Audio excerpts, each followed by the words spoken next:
Why do people think Spain is, worse off than the United States? Old stereotypes. So, a lot of folks still associate Spain with the 2008 financial crisis, which really hit it hard. But honestly, that's outdated now. Spain has rebounded significantly. Lack of media coverage is a big one. U.S. media rarely highlights Spain's successes. The average American actually hears way more about internal U.S. politics than about Europe's positive developments. There's also this bias toward U.S. exceptionalism. It's like there's a long-standing belief that the United States is the gold standard for wealth, power, and innovation, even though, honestly, that doesn't really hold true in every category anymore.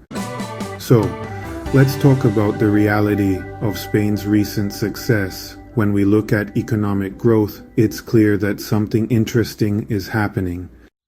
In recent years, Spain's GDP growth has actually outpaced that of Germany and France, especially after the COVID pandemic. Spain has also seen really strong job creation and, record high employment rates in both 2023 and 2024.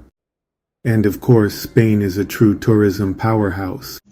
So, Spain is actually one of the most visited countries in the world, often ranking as number 2 globally right after France, and sometimes even ahead of the United States depending on the year. Cities like Barcelona, Madrid, Seville, and Valencia, they bring in billions of euros every year.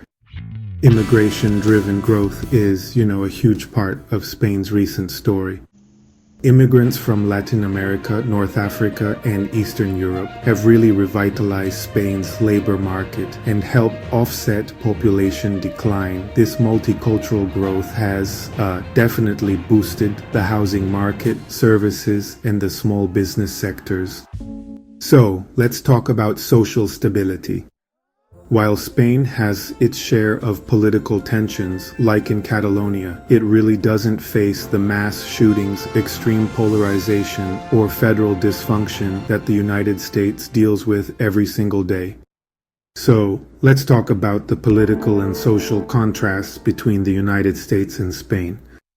Alright, let's break it down. In Spain, universal health care is available for everyone, while in the United States, it's not guaranteed. Mass shootings are very rare in Spain, but tragically frequent in the U.S. When it comes to vacation time, Spain offers more than 30 paid days as a standard benefit. But in the U.S., there's no federal vacation guarantee. Public transit is well developed in Spanish cities, but in the U.S., it's pretty limited outside of the big metro areas. And the cost of living is generally more affordable in Spain, while it tends to be high, especially in American cities. So, why does this misconception exist? Well, it's because U.S. citizens are rarely exposed to comparisons that show other countries outperforming America in quality of life indicators. Spain isn't perfect, but honestly, a lot of metrics suggest it's more stable and livable than people often assume.